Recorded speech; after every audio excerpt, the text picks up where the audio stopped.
Hey everyone, greeting from Charleston here on a family road trip. So we were in Amelia Island yesterday and stopped in Savannah, and here we are at Charleston. We're staying in the French Quarter of Charleston. Tomorrow we're heading up to Williamsburg, but this is a great hotel, by the way, the French Quarter Inn. Let me see if I can even turn this around and just show you like the lobby of this place. This is just like crazy. It's just like off the hook. Look at this like grand staircase.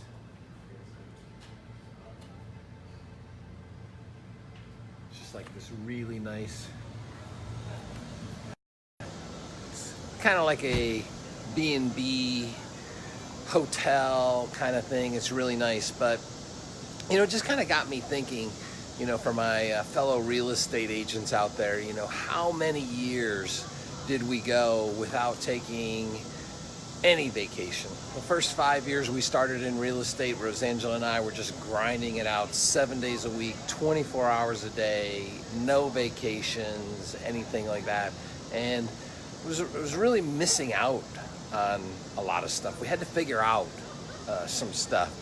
And so I teach a lot of our elite agents, obviously, how to grow their business, how to get more listings. You know, that's what a lot of them seek me out for. But very quickly in our discussions, I get to the part about work-life balance. And I say, hey, when was the last time you took a vacation? When was the last time you did something cool?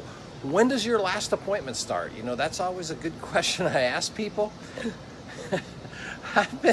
I've been in rooms with like hundreds of real estate agents, maybe even thousands of real estate agents, and I say, hey, when did your what time does your last appointment start? You know, show of hands if you can say a time, and just kind of like a blank look, and they're like, what do you mean, when does my last appointment start? So I've got 3 practical tips. I'm going to keep this short. 3 practical tips that you can implement today to not only be more successful. This is not only going to help you sell more homes, this is not only going to help you be great, because look, hey, my elite agents, they're in the top 1, 2, 3% of all agents, of all listing agents in North America. I mean, these guys are rock stars, but work-life balance goes along with it. If you don't have one without the other, you know, it's like, what the heck am I doing this for, right? So, okay, so 3 practical things that you can put in place today. All right, so you're on the phone and you're making phone calls to people and you're saying to them, all right, so hey, yeah, you want me to come out and see your house or something like that? Always ask them. And so you go to set up in a time, you always got to give them an A-B time. You know, hey, are Tuesdays or Thursdays better for you? Okay, what I did very simple is I just said, hey, are mornings or afternoon times typically better for you? Right? If you say to people, hey, are days or evenings better for you? Guess what? You're going to end up working evenings. Worse, if you just say, I hear real estate agents say this, are evenings or weekends work better for you? Well, if those are the 2 options, A and B, evenings or weekends, guess when you're working? Evenings or weekends? I said mornings or afternoon times. And they'd say, you know, I mean, you make a little joke about it. They're like, oh, I work during the day. You're like, yeah, I do too.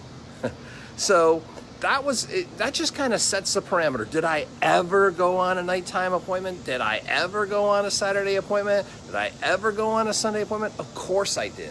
But if you can just start out by narrowing it down to mornings and afternoon times, hey, look, even if 80% of your appointments are morning and afternoon times, that's not so bad either. I'm trying to give you a little bit of the Charleston skyline here. If this just works like 80% of the time, 90% of the time, that's not so bad either, okay? So that's one that really helped me. Talking about appointments, I would say to them, they'd say, oh, well, sure, I can do it today. You know, I work until, you know, what time does your last appointment start? Okay, I'm not trying to be preachy. I want to just tell you, because again, this was a problem for us. When we first started out in real estate, it was just the 2 of us. But very shortly after, we had Laura. And all of a sudden I realized I wasn't getting to see my daughter at night at all. I mean, sometimes I'd get home and my wife's like, yeah, she just went to sleep like 10 minutes ago. You just missed everything. And just crushed me. So I made a point to say, well, my last appointment starts at 4:30. And most everybody can go to the doctor, the dentist, the bank, get a mortgage, all this stuff during the day. They can certainly meet with me at their house, because I can go over there around 4:30, list their house, see their house, list their house, be done by 5:30. I'm probably home by 6 o'clock, worst case scenario. So not such a big deal, okay? Again, I would say, hey, look, I get up early. I mean, still to this day, I'm up before 6. A lot of days I'm up before 5. So if you want to meet me at like 7 a.m., that's cool. There's some people say, well, I don't go to work until 11. I work 11 to 8. That's cool. I can be over at your place at like 9. And, we'll go through, we'll see it. I can, 8 o'clock, that's fine. Absolutely no problem. So I had that flexibility with them, so that I wasn't, being an ogre and, dictating terms and stuff like that. I just wanted to make this a win-win, and I wanted to be home. And do you think when I'd say, yeah, it's at 4:30, because then I can be done with you by about 5:30, 6 o'clock, because then, that's usually gives me a chance to play with my 2-year-old daughter, and we can have a little tea party. We can watch a little Dora the Explorer. She can take her bath, get her pajamas on, and I can help put her down at night. Not an easy task, so I would help, but was definitely not the main put her downer person in the house. That takes a skill. But do you think any client said, well, I'm just sorry, hey, look, if you want to work with me, you're just going to have to just not see your daughter anymore? No, they understand. You just explain it to them, okay? And step 3, just piggybacking on how to explain that to them. Step 3 was when I did get home at 5:30, 6 o'clock, I just shut off the phone. Not like mute it or anything like that. I mean, I just shut the bad boy off, right? Shut it off. Again, then we play, we have a tea party. She loved to have tea parties. She put on her Princess Belle dress, and, we'd have a tea party. Every day we could do that, and, play and put her down, give her a bottle, everything like that. Really cool stuff that we could do. That was a lot of fun. And then, was it possible for me to then, hey, turn on my phone again? Sure, absolutely. I could turn on my phone.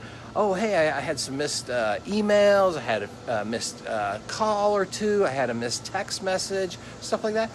There's nothing wrong with me then, texting people back at 9:30 at night. If it's too late at night, or I'm up super early in the morning, I'll just email them. I'll just say, hey, I got your message, it's 7 o'clock. It's typically a seller, calling me. Hey, just want to let you know, the showing went really well. They're probably going to be calling you tomorrow for some particulars about an offer. Just shoot them an email back around 9 o'clock at night. Hey, really appreciate you letting me know that. That's cool. I was just putting down my 2-year-old and everything like that, but I want you to know, you can call me anytime. I just kind of shut off the phone a little bit, but I'll always, answer you back via email and things like that. I had absolutely no problem with that. I even had clients call my cell phone like 6, 7 o'clock at night, knowing that this was kind of my family time, my time out. And they're like, Tim, I know you're having dinner with your family.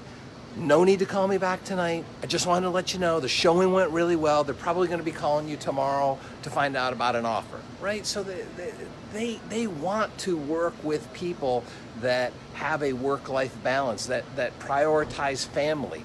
So they don't expect that they should call me at 2 in the morning and I'm going to answer my phone. So anyway, I just kind of, like being here on vacation just kind of made me think about literally the first 5 years where we were grinding it out. We never took any vacations, and we actually kind of had to, figure this stuff out. And again, my elite agents come to me because they want more listings, they want to build a team, and these guys and gals are among the best of the best.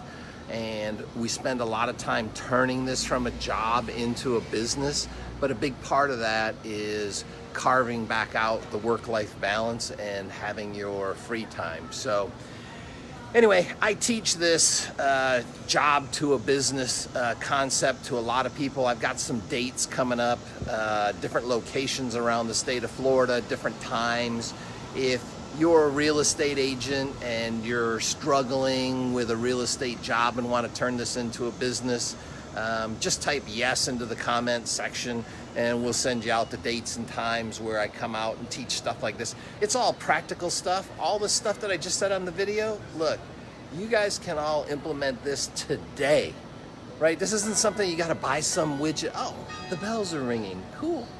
So this isn't like you got to buy some widget and I got to do this and I got to hire 18 people and I got to get a VA and I got to do all that before I can start taking control of my life. These are 3 things that you can actually start implementing. Well, now I guess it's 5 o'clock, but you can start implementing those things tomorrow in your business. And those are the types of things that I teach in the class. I usually talk for about 2 hours, take plenty of questions from you guys. So, but anyway, hey, if you want to come out and see me when I'm out talking sometime soon, just type yes in the comment box. We'll send that out to you. Until then, just focus on what's most important, right? So think big, serve big. All right, take care. Bye-bye.